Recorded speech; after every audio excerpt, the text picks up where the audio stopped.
ଅଣନିଶ୍ୱାସୀ ହେଇଗଲେ ଲୋକ ମାନେ 50-100 ତଳେ ପଡ଼ି ଯାଇଥାନ୍ତି। ସେତିକି ବେଳେ ଗୋଟେ ବୁଢ଼ୀ ମାଉସୀଟା ପଡ଼ିଥାଏ।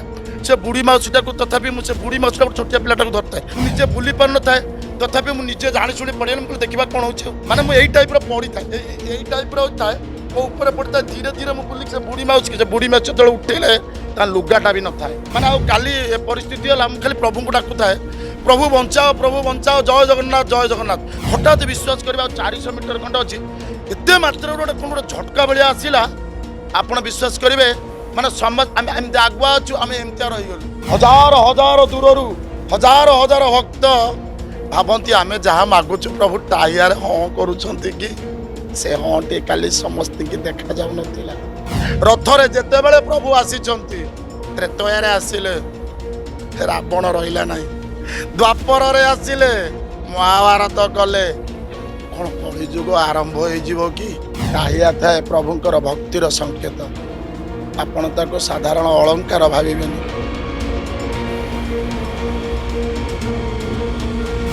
ରଥାରୂଢ଼ ଗଛନ ପଥେ ମିଳିତ ଭୂଦେବ ପଟାଳଏ ସ୍ତୁତେ ପାଦୁର୍ଭାବ ପ୍ରତିପଦମୁପକନ୍ନ ସଦୟ ଦୟାର ସିନ୍ଧୁ ବନ୍ଧୁ ସକଳ ଜଗତଂ ସିନ୍ଧୁ ସୁତୟା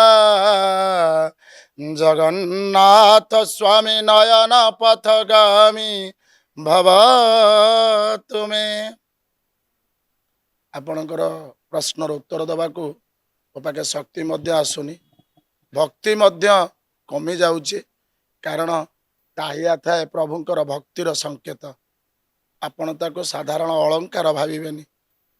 ପହଣ୍ଡି ବେଶ ଆମର ଯେଉଁ ଅଛି, ସେଥିପାଇଁ ପ୍ରଭୁଙ୍କର 36 ନିଯୋଗରୁ ଗୋଟିଏ ନିଯୋଗ ମଧ୍ୟ ଅଛନ୍ତି। ସେମାନେ ପହଣ୍ଡି ସମୟରେ ଟାହିଆ ନେଇକି ଆସିବେ।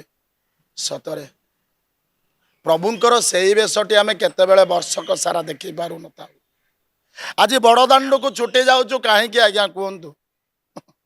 ସବୁବେଳ ପାଇଁ ତ ପ୍ରଭୁଙ୍କୁ ରତ୍ନ ସିଂହାସନରେ ରୂପ ଦେଖୁ, କିନ୍ତୁ ସେ ରୂପ ଦେଖିବା ଲାଗେ ସତିକି ହଜାର ଦୂରରୁ ହଜାର ଭକ୍ତ ଭାବନ୍ତି ଆମେ ଯାହା ମାଗୁଛୁ ପ୍ରଭୁ ଟାହିଆରେ ହଁ କରୁଛନ୍ତି କି? ସେ ହଁଟି କାଲି ସମସ୍ତଙ୍କୁ ଦେଖାଯାଉନଥିଲା। ଥାରେ ଅଛି, ସେହି ସେ ଦେବତା ସେହି ପୂଜା କରେ, ତାକୁ ସେ ସଜାଏ ନେଇ, ବାଜା ସେ ବଜାଏ, ଭୋଗ ସେ ଲଗାଏ, ଆପେ ଚଳୁ ଧରେ ସେଇ। କିନ୍ତୁ ସେବାରୁ ଯଦି କୌଣସି ଜିନିଷ ବଞ୍ଚିତ ରହିବ, ମୁଁ ଏବେ କିଛି ଲୋକ ଆପଣ ଆସିବା ପୂର୍ବରୁ ପଚାରୁଥିଲେ କାହିଁକି ରହିଲାନି ବୋଲି। ଆମେ କହିପାରିବୁନି। ଆମେ ମାନବୀୟ ଲୀଳା ପ୍ରଭୁଙ୍କର ଆମେ କେବଳ ମାନେ ପାଳନ କରୁଛୁ। କିନ୍ତୁ ଯଦି କେହି କୌଣସି କୁହନ୍ତି ଯେ ଭାରି ହେଇଗଲା ବୋଲି କାଢ଼ି ଦେଲୁ, କି ଅସୁବିଧା ଯୋଗୁଁ କାଢ଼ି ଦେଲୁ, ଆଜ୍ଞା ମହାପ୍ରଭୁଙ୍କୁ କ'ଣ ଆମେ ଟାଣିକି ଆଣିପାରିବା? ସିଏ ନ ଚାହିଁଲେ କେହି ଆଣିପାରିବେନି ଆଜ୍ଞା। ଆଉ ତାଙ୍କ ମୁକୁଟରେ କ'ଣ ରହିବ ଆମେ ସ୍ଥିର କରିବା? ତଥାପି ତାଙ୍କର ମଧ୍ୟ ବି ସେଇ ଇଚ୍ଛା ଥିବ। କାରଣ ଗୋଟେ କଥା ମନେ ପଡ଼ିଲା, ପ୍ରଭୁ ଆପଣ ଆମମାନଙ୍କୁ ସେବାରୁ ବଞ୍ଚିତ କରୁଛନ୍ତି କାହିଁକି? କ'ଣ ଆପଣ ଯୁଗ ଯୁଗର ରୂପକୁ ବିରାଜମାନ କରିବେ କି? ରଥରେ ଯେତେବେଳେ ପ୍ରଭୁ ଆସିଛନ୍ତି, ତ୍ରେତୟାରେ ଆସିଲେ, ରାବଣ ରହିଲା ନାହିଁ। ଦ୍ୱାପରରେ ଆସିଲେ, ମହାଭାରତ କଲେ। କ'ଣ କଳିଯୁଗ ଆରମ୍ଭ ହେଇଯିବ କି? ପୁଣି କ'ଣ ନିପାତ ନିଧନ କରିବା ପାଇଁ ପ୍ରଭୁ କଳିକି ରୂପ ଧାରଣ କରିବେ କି? ନିଜ ବେଶକୁ କାହିଁକି ଆଜି ବାହାର କରିବାକୁ ଯାଉଛନ୍ତି? ଯଦି ପ୍ରଭୁ ତ ବାହାର କରିଥିବେ, ନିଶ୍ଚିନ୍ତ ଭାବରେ ଦୁଃଖ ଆସିବ। କାରଣ କୌଣସି କାର୍ଯ୍ୟ ଯଦି ନୀତିରୁ ବାହାରକୁ ଯାଏ, ଅନୀତି ହୁଏ। ସେ ନୀତି ଅନୀତି ଦେଖନ୍ତିନି, କିନ୍ତୁ ଆମେ ଜାଣି ଶୁଣି ନୀତିକୁ କେବେ ଅନୀତି କରିବାନି। ସେଇଠି ବସି ଗୋଟିଏ ଗୀତ ଲେଖିଥିଲି। ଏତେ ଭିଡ଼ ହେଇଯାଇଥିଲା, ବାପା ପୁଅକୁ କାନ୍ଧରେ ବସେଇଛି। ପୁଅକୁ ପଚାରୁଛି, ସେ ତାଳି ମାରୁଛି। ପୁଅ କହୁଛି ପ୍ରଭୁଙ୍କୁ ମୁଁ ଦେଖିଦେଲି, ବାପା ଦେଖିପାରୁନି। ବାପା କାନ୍ଧେଇଛି ପୁଅକୁ କାନ୍ଧରେ, ପୁଅ ଦେଖେ ରଥଯାତ, ପୁଅ ତାଳି ମାରି ହସି ହରି ବୋଲ ଦେଇ ଟେକି ଦିଏ ଦୁଇ ହାତ। ପୁଅ କହେ ବାପା ଦେଖିଲି ମୁଁ ଏକା, ଦେଖିଲି କଳା ଶାନ୍ତ, ଅନେଇ ବାପା କହୁଥାଏ କେମିତି ଆସନ୍ତି ନାଥ, କିପରି ଆସନ୍ତି ନାଥ। ଆସୁଛନ୍ତି ପ୍ରଭୁ କାଳିଆ, ମଥାରେ ନାହିଁ ଟାହିଆ, ଆଗରେ ଛନ୍ତି ଛାମୁଆ, ପଛରେ ଛନ୍ତି ପିଠିଆ, ବାମ ଓ ଡାହାଣେ କାଖୁଆ ଅଛନ୍ତି, ବାମ ଓ ଡାହାଣେ କାଖୁଆ ଅଛନ୍ତି। ଆସୁ ଭକତ ଦେଖନ୍ତି ପରା, ପୁଅ କହେ ବାପା ଦେଖିଲି ମୁଁ ଏକା, ଦେଖିଲି କଳା ଶାନ୍ତ। କାଲିଆ ଛାମୁଆ ତ ଥିଲେ, ପିଠିଆ ବି ଥିଲେ, କାକୁଆ ବି ଥିଲେ, ଭକତ ବି ଥିଲେ, ସମସ୍ତେ ଥିଲେ, କିନ୍ତୁ ପ୍ରଭୁ ଟିକେ ଭକ୍ତିର ଯୋଉ ପୂର୍ଣ୍ଣ ବେଶଟି ଥିଲା, ପହଣ୍ଡିର ବେଶ, ଆମେମାନେ କେବଳ ଭାବରେ ସିନା ଦେଖିଲୁ, ଯୋଉ ରୂପକୁ ଦେଖିବାକୁ ଯାଇଥିଲୁ ସେ ରୂପ ଦେଖିବାରୁ ବଞ୍ଚିତ ରହିଲୁ। ସମସ୍ତେ ତ କହନ୍ତି ଟାୟା ନାହିଁ, କିନ୍ତୁ ଟାୟା କୋଉଠି ରଖା ହେଇଛି କୋଉଠି ଆପଣ ମାନେ ଭିଡିଓରେ ଦେଖେଇଛନ୍ତି? ଟାୟା ଯୋଉଠି 22 ପାହାଚରେ ସେ କୁହନ୍ତି ରହିଗଲା, କୋଉଠି ଗୋଟିଏ ଏପର୍ଯ୍ୟନ୍ତ ଟାୟାଟା ସେଠି କୋଉଠି ରଖା ହେଇଛି ସୁରକ୍ଷିତ କୋଉଠି ଦେଖା ହେଇଛି? ଆପଣ ଯଦି କୌଣସି ଜିନିଷ କୋଉଠି ମିସିଂ ହେଇଯାଉଛି, ଜାଣି ଶୁଣି ମିସିଂ ତାକୁ ଦେଖାଉଛନ୍ତି, ଦେଖଉନାହାନ୍ତି ଟାୟାଟା କୋଉଠି ଅଛି, କୋଉଠି ଦେଖେଇଛନ୍ତି ଆପଣ ମାନେ? ତେଣୁ ଆମେ କିଛି ଅନୁମାନ କରି କହିପାରିବୁନି। ସମସ୍ତେ କହୁଛନ୍ତି ଭାରି ହେଇଗଲା, ଭଗବାନଙ୍କୁ ଭାରି ହେଇଗଲା, ଜଗା ପାଇଁ ଜାଗା ନାହିଁ, ଭଗବାନଙ୍କୁ ଭାରି ହେଇଗଲା। ତାଙ୍କ ପାଇଁ ସମସ୍ତେ ଅଛନ୍ତି ପରା, ଗୋଟେ ଗୋଟେ ଅଛନ୍ତି ତାଙ୍କର ସେବକ। ଯଦି କିଛି ହେଲା ଆପଣ ଲୋକଲୋଚନକୁ ଯଦି ଦେଖାନ୍ତି, ଦେଖନ୍ତୁ ଏମିତି ଅସୁବିଧା ହେଲା ବୋଲି ପ୍ରଭୁଙ୍କର ମୁଖ ଦର୍ଶନ କରିପାରିବେନି ବୋଲି, ଆଜ୍ଞା ଆପଣ ଭାଗ୍ୟରେ ନଥିଲେ ମହାପ୍ରଭୁ ଦେଖିବେ? ଆପଣ ମାନେ ନିଜେ କହୁଛନ୍ତି ଜଗନ୍ନାଥଙ୍କ ଡୋରି ନ ଲାଗିଲେ ଆମେ ଯାଇପାରିବାନି। ଜଗନ୍ନାଥଙ୍କର କ'ଣ ଡୋରି ଲାଗିଲାନି ତାଙ୍କ ପହଣ୍ଡି ଲାଗିବା ପାଇଁ? ତାହେଲେ ଭାଇମାନଙ୍କୁ କେମିତି ପଠାଉଥିଲେ? ଆପଣ ଭାବୁଛନ୍ତି ସେ ସବୁବେଳେ ପାଇଁ ପଛରେ ଆସନ୍ତି, କାହିଁ ପଛରେ ଆସନ୍ତି? ତାର ମଧ୍ୟ କାରଣ ଅଛି, ବଡ଼ ଭାଇ ବାପା ସମାନ। ସେ ବଡ଼ ଭାଇ କି କଳି ଯୁଗରେ ଦେଲେ ଯେ ତୁମେ ମାନେ ସମସ୍ତେ କ'ଣ କରିବ? ବଡ଼ ଭାଇ କି ବାପା ଭଳିଆ ଦେଖିବ, ଭଉଣୀ କି ସମ୍ମାନ ଦବ। କାହିଁ ଭଉଣୀ କି ସମ୍ମାନ ଦବ? ସେ ଖାଲି ଭଉଣୀ କହୁନାହାନ୍ତି, ନାରୀ ଜାତି କି ସମ୍ମାନ। କାରଣ ଆପଣ ଜଣଙ୍କ ଠାରୁ ଜନ୍ମ ନେଇଛନ୍ତି, ସିଏ ପ୍ରଥମେ ମା, ସିଏ ସତ୍ୟ। ଜଣେ ଆପଣଙ୍କ ପାଇଁ ଜନ୍ମ ହେଇଛି, ସିଏ ହଉଛି ଭାରିଜା। ଜଣେ ଆପଣଙ୍କ ସହିତ ଜନ୍ମ ହେଇଛି, ସିଏ ହଉଛି ଭଉଣୀ। ଜଣେ ଆପଣଙ୍କ ଠାରୁ ଜନ୍ମ ହେଇଛି, ସିଏ ହଉଛି ଭଉଣୀ। ସମ୍ମାନ ଦେଇକି ଦେଖିଲେ ତାଙ୍କୁ ସବୁବେଳ ପାଇଁ କ'ଣ ପ୍ରୋଟେକ୍ସନରେ ନେବ। ଆଉ ସେ ନିଜେ ପଛରେ ଆସୁଛନ୍ତି, ମାନେ ଭକତ କାଳେ ମାନେ ରୁଣ୍ଡ ହେଇଯିବେ ଆଗରେ, ସେଥିପାଇଁ ପଛରେ ସେ ସବୁବେଳେ ପାଇଁ ଆସନ୍ତି। ମୁଁ କ'ଣ କରୁଛି? ଜଗୁଆଳି ହେଇକି ରହିଯିବି ଭାଇ ଭଉଣୀଙ୍କ ସହିତ ଏ ବ୍ରହ୍ମାଣ୍ଡକୁ। ଆଚ୍ଛା ସିଏ କ'ଣ ତାଙ୍କ ନିଜକୁ ନେଇକି ନିଜେ ରଖିପାରିନଥାନ୍ତେ?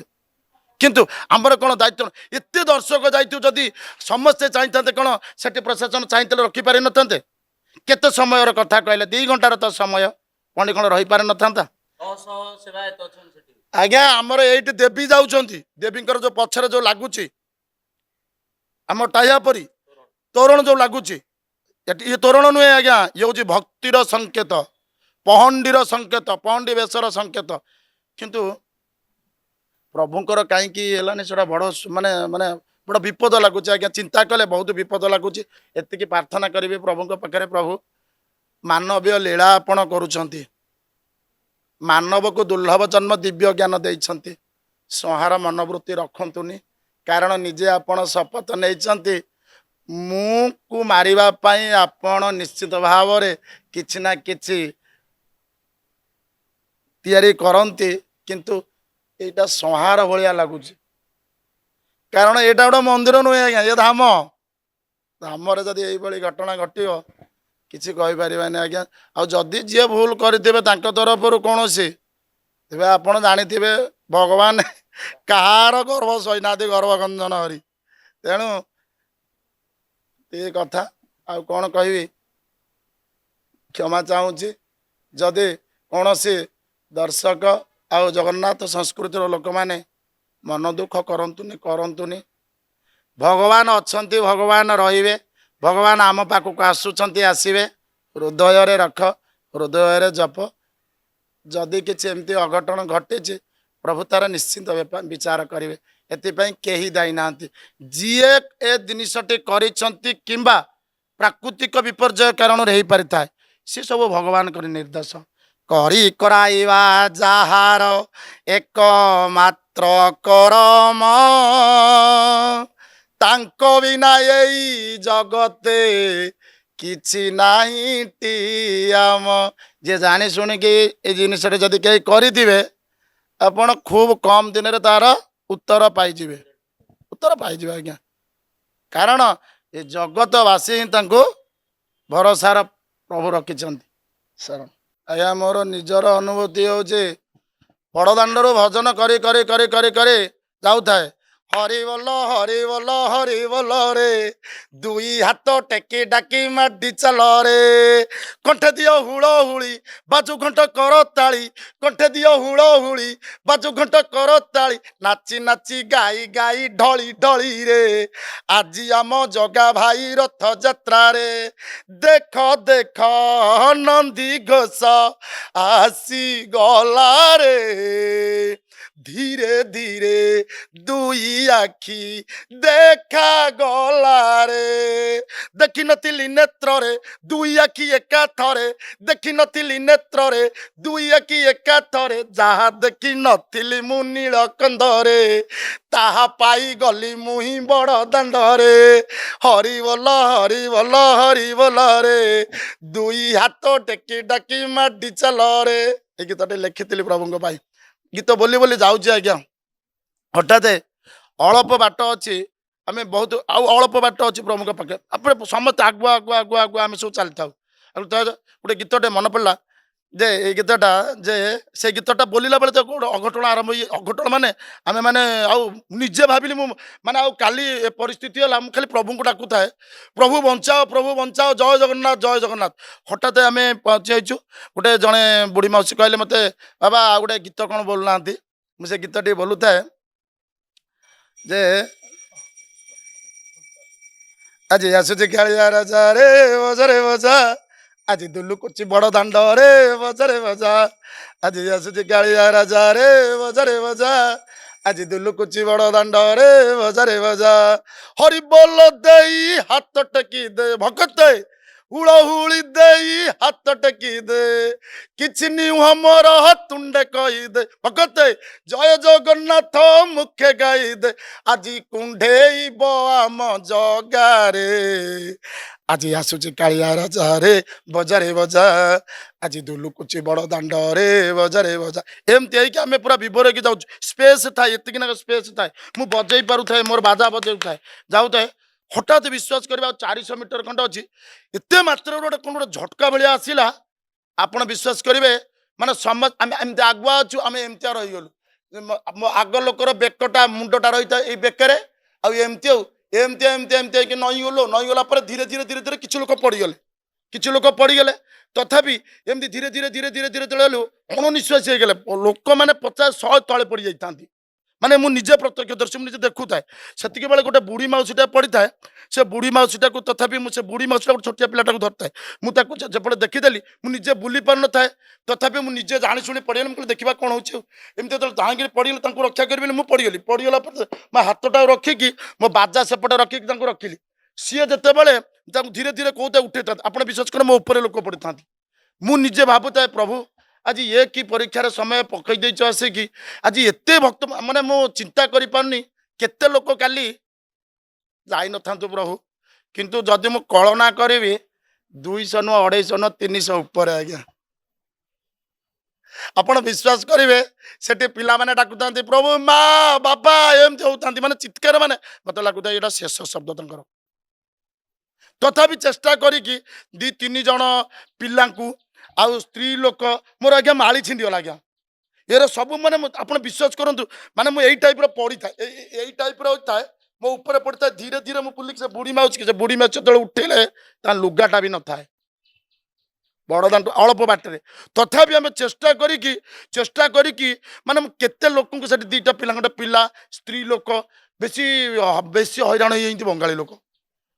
ସିଏ ମାନେ କହୁଛନ୍ତି ଏ ଛେଲେ ଏ ଛେଲେ ଏ ଛେଲେ, ଏମିତି ଏମିତି ହଉଥାନ୍ତି। ତଥାପି ଚେଷ୍ଟା କରିକି କଲୁ, କିନ୍ତୁ ଯାହା ତ ନିୟମ ଥିବ ଥିବ। କିନ୍ତୁ କାଲିର ଘଟଣା ଶୁଣିଲେ ମୁଁ ଭାବେ ଆଜ୍ଞା, ଆପଣ ବିଶ୍ୱାସ କରିବେ ଆମର ବୈଷ୍ଣବପୁରୀ ନଙ୍ଗୁଳି ମଠ ସେଠି ବାବା ମଧ୍ୟ ଅଛନ୍ତି। ସେଠି ମଧ୍ୟ ଓମ୍ ବାବା ବସିଛନ୍ତି। ସେ ମୋତେ ଆଇଲା ବେଳକୁ କହିଛନ୍ତି ତମେ ଆସିବ ଏଠି ଆମେ ବସିବା କୋଉଠି ମଠଟି। ତାପରେ ଚିତ୍ରକାର ହେଉଛନ୍ତି ନନ୍ଦିଘୋଷ ରଥର, ତାଙ୍କର ରୂପକାର ସିଏ ମଧ୍ୟ ଫୋନ୍ କରିଛନ୍ତି। ଆମର ଇଏ ଭାଇ ମଧ୍ୟ ଅଛନ୍ତି ଦଇତାପତି ଭାଇ ମଧ୍ୟ ତିନିଟା, ବାବା ତମେ ଏପଟେ ଆସିବ ଆମେ ପାଖରେ ବସିବା ଏଠି ଦେଖିବା ଇଏ କରିବା। ମୁଁ କହିଲି ନାହିଁ, ଆଜି ଆଜି ପ୍ରଭୁଙ୍କ ପାଖକୁ ପହଞ୍ଚିବା ପାଇଁ ହେଲେ ପ୍ରଭୁ ଭକତ ମେଳରେ ଯିବ, ଠିକ ନା ନାହିଁ? ଆଜି ସେଇ ଯେଉଁ ବେଶଟାକୁ ଆମେ ଭକତ ମେଳରେ ଯିବ, ମୋତେ ଲାଗୁଛି ପ୍ରଭୁ କାଲି ମୋତେ ସେଇ ଭେଟରେ ନେଇକି ଯାଇଥିଲେ ତାଙ୍କର କାର୍ଯ୍ୟରେ ଲଗେଇବେ ବୋଲି। ସେ କିଛି ଭକତ ଯାଇଛନ୍ତି ଆଜ୍ଞା, କାଲି ନିଶ୍ଚିତ ଭାବରେ ବୈକୁଣ୍ଠ ପ୍ରାପ୍ତି ହେଇଛନ୍ତି। ଆମେ ଏଇଆ ତ କହିବା ନା, ଆଉ କ'ଣ କରିବା? ଆଉ କିଛି କହିପାରିବା? ଆମେ ଆଉ କିଛି କହିପାରିବା ପ୍ରଭୁଙ୍କ ପାଖରେ ବୋଲି? ଆଉ କ'ଣ ତାଙ୍କ ସଂସାରକୁ ପିଲାଟିଏ ଫେରେଇ ପାରିବା? ପ୍ରଭୁ ତାଙ୍କ ବିଚାର କରିବେ। କିନ୍ତୁ କାଲିର ଘଟଣା ବହୁତ ଦୁଃଖ ଦିଅ ଆଜ୍ଞା। ମୁଁ ଆଜ୍ଞା ମୁଁ 1.5 ଘଣ୍ଟା ଲଢ଼େଇ କରିଛି, 1.5 ଘଣ୍ଟା ଏଇପଟିଆରେ କେମିତି କାହାକୁ ଗୋଟେ ନେଇକି। ଆଉ ଗୋଟେ କଥା ଜାଣିଛନ୍ତି, ପାଖରେ ଯେଉଁ ଦୋକାନ ଅଛନ୍ତି ମୁଁ ଗୋଟେ ଜଣକୁ ନେଇକି ବହୁତ କଷ୍ଟରେ ନେଇକି ଆପଣ କାଲି ମୁଁ କାଲିଠୁ ମାନେ ଏତେ ମାନେ ମୁଁ ଏତେ ମୁଁ ମାନେ ଗୋଟିଏ ବାପା ଆଉ ଗୋଟିଏ ଝିଅଟାକୁ ବହୁତ କଷ୍ଟ ସେମାନେ ମେନ୍ ହେଉଛି କ'ଣ, ଆମେ ତଳେ ଭଲକି ପଡ଼ିନି ବୋଲି ବଞ୍ଚି ଯାଇଛୁ। ଯେଉଁମାନେ ପଡ଼ିଗଲେ ତା ଉପରେ ପଡ଼ିଗଲେ, ତା ଉପରେ ଲୋକ ଯେଉଁ ପଡ଼ିଗଲେ ସେଇଠି ଲୋକର ଆଉ ବଳ ପାଇଲାନି। ଆଉ ସେଠି ଆପଣ ହାତ ବୁଲିବାକୁ ନାହିଁ। ସେ କରକୁ ତଥାପି ମୁଁ ଠେଲି ଠେଲି ନେଇଗଲି। ସେ ଦୋକାନୀ ଜଣେ କ'ଣ ମୋତେ କ'ଣ କହିଲା ଜାଣିଛନ୍ତି? ସେ ଦୋକାନୀ ପାଖରେ ଲୋକଟେ କହିଲେ ଆଜ୍ଞା ଏଠି କରେଣ୍ଟ ହେଇଯାଇଛି, ଇଆଡ଼ିକି ଆସନ୍ତୁ ଯେ ଏଇଟା କରେଣ୍ଟ ଦିଆଯାଇଛି। ମାନେ ପ୍ରଭୁ କି ମାନେ ଗୋଟେ ଦୁଃଖ ଲାଗୁଥାଏ। ମୁଁ କହିଲି ଆଜ୍ଞା ମରିଯାଉନ୍ତି ଲୋକ, ମରିଯାଉନ୍ତି ଲୋକ। ତଥାପି ଏ ତ ସେ କହିଛି ଯୋଉଠି ପ୍ରଭୁ ରହିବେ ସେଇଠି, ଯୋଉଠି ରାମ ରହିବେ ସେଇଠି ରାବଣ ରହିବେ। କିନ୍ତୁ କାଲିର ଘଟଣା ପାଇଁ ଏତିକି ପ୍ରଭୁଙ୍କ ପାଖରେ ପ୍ରାର୍ଥନା କରିବେ, ଯେଉଁମାନେ ଶରୀର ଅସୁସ୍ଥ ଅଛନ୍ତି ସେମାନଙ୍କ ପାଇଁ ଏତିକି ପ୍ରଭୁଙ୍କ ପାଖରେ ପ୍ରାର୍ଥନା କରିବେ, ସେମାନେ ସୁସ୍ଥ ହେଇଯାଆନ୍ତୁ। ଯଦି କାହା ସଂସାରରୁ କେହି କାଲି ସ୍ୱର୍ଗଧାମ, ତେଣୁ ଯାହାର ଯେତିକିରେ ପରମାୟୁ ଥିବ ସେତିକି ଯିବ। ଏଇଆ କେହି ଭାବିନଥିଲେ ଅଘଟଣଟା ଏମିତି ହବ ବୋଲି, ସେଥିପାଇଁ ଏତିକି ପ୍ରାର୍ଥନା କରିବି। ବ୍ରହ୍ମା ମୁରାରେ ତ୍ରିପୁରାନ୍ତକାରେ ଭାନୁ ସହସେ ଭୂମି ସୁତ ବୁଧଶ୍ଚ গুরস্য শুক্র শনিরাহু কেতব সর্বে গ্রহা শান্তি করা ভবতু। ଆମେ କିଛି କରିପାରିବାନି, ତୁମେ ମଧ୍ୟ ପ୍ରାର୍ଥନା କର। ଯେଉଁମାନେ ଯାଇଛନ୍ତି ଆମେ ଫେରେଇ ପାରିବା କି ଆଜ୍ଞା? ଆଉ ଜନ୍ମ ମୃତ୍ୟୁ ପ୍ରଭୁଙ୍କ ହାତରେ। ଏଇଆ ସେଇ ଦାଣ୍ଡରେ ଏମିତି ଘଟିଲେ ଲୋକମାନେ ପ୍ରଭୁଙ୍କୁ ଟିକେ ନାକୁ ଅଲଗା ପାଖରେ କହିବେ ମୁଁ ଯାଇଥିଲି ଜଗା ପାଖକୁ ଯେ ଜଗା ମୋର କ'ଣ ନେଇଗଲା, ସ୍ୱାମୀ ନେଇଗଲା, ପୁଅ ନେଇଗଲା, ଇଏ ନେଇଗଲା। ତଥାପି ଏତିକି ଅନୁରୋଧ କରିବେ ପ୍ରଭୁଙ୍କୁ ନିନ୍ଦିବେନି। ଯାହା ତ ଘଟିବାର ଥିଲା ଘଟିଛି, ଆଉ ଯାହା ଆଗକୁ ଘଟିବ ଆପଣଙ୍କର ନିଶ୍ଚିନ୍ତ ଭଲ ହବ। ଜୟ ଶ୍ରୀ ଜଗନ୍ନାଥ ସ୍ୱାମୀଙ୍କର ଜୟ।